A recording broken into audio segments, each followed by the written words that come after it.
Hello there folks, and welcome to the channel. Since my video last week, this week I was again looking through my collection of Intel Pentium Slot 1 processors.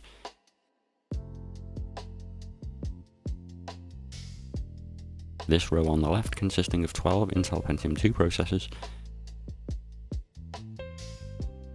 and on the right are 7 Intel Pentium III processors. Other than the two matching 350MHz Pentium II processors I had already attempted to use on the IWILL DBD100 motherboard, and after looking through the 19 Slot 1 Pentium processors I have amassed over the years, I remembered that I had another Pentium II processor that was hidden away and I had not checked. How could I have possibly forgotten my lovely P2 reverse sleeper build?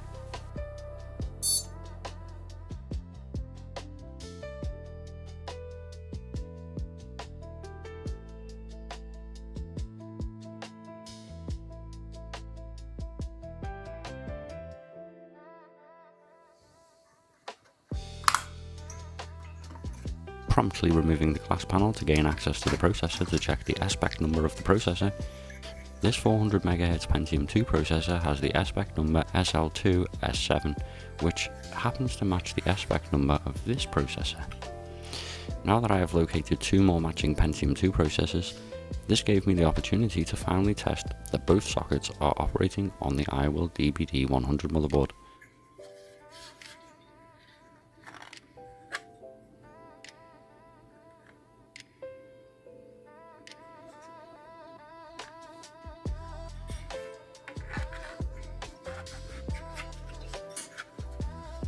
So I inserted both processors and fired up the machine.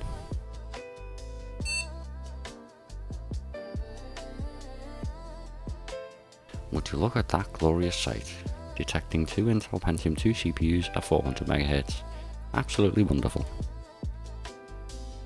Well, I might as well run a Dosbench on this 400MHz Pentium II now that we're all powered up and ready to go, and we'll see how she performs. Bear in mind that running a Dosbench will only benchmark on a single processor, and to fully benchmark on both processors, that is going to require installing Windows.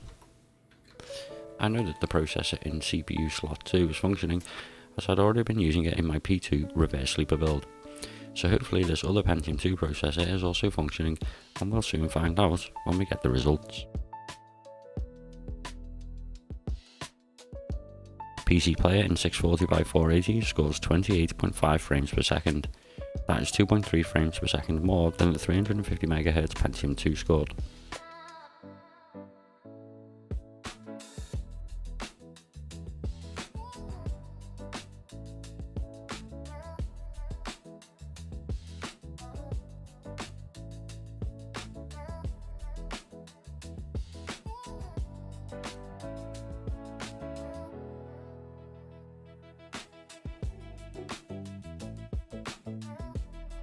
Zoom in high detail for faster PCs times 2134 gametics in 759 realtics.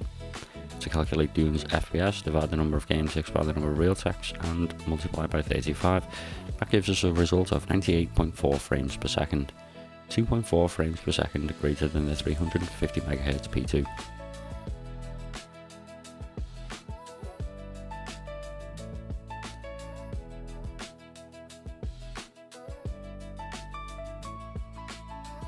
Quake in 640x480 scores 58.8 frames per second, a 5.3 frames per second improvement on the 350MHz Pentium 2.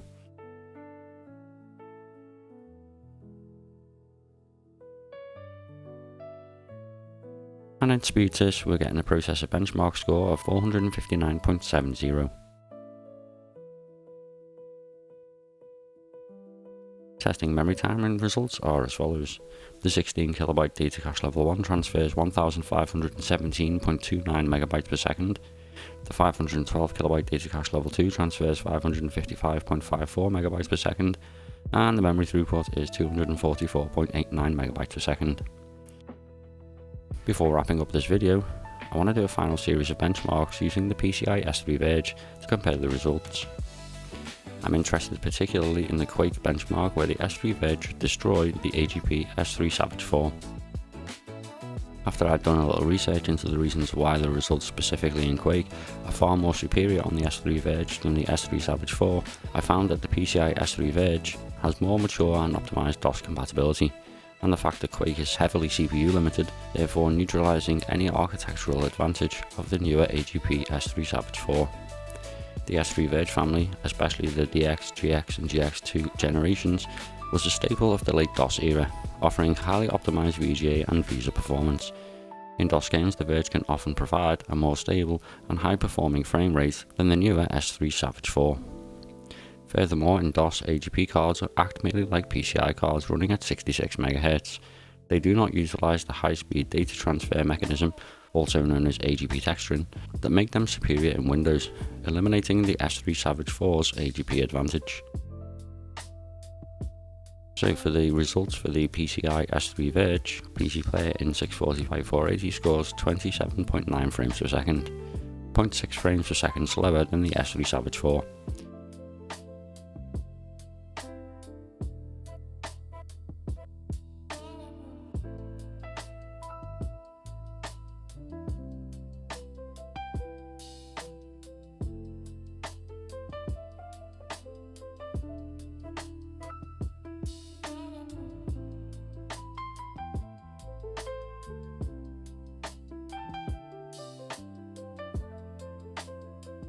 Doom in high detail for faster PCs times 2134 gametics in 861 realtics, giving us a result of 86.7 frames per second, 11.7 frames per second slower than the S3 Savage 4.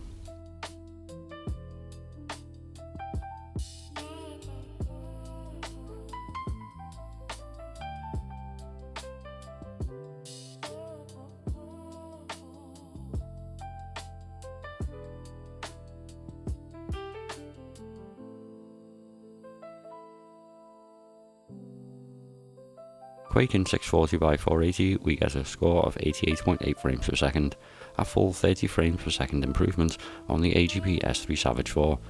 As I had expected from previous benchmarks done on the S3 Verge, it completely destroys the AGP S3 Savage 4.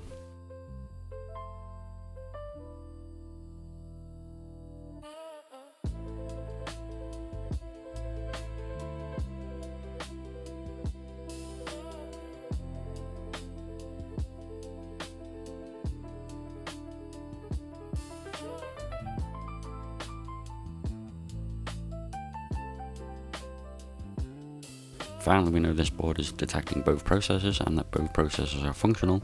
We are now ready to build this lovely hardware into its new home.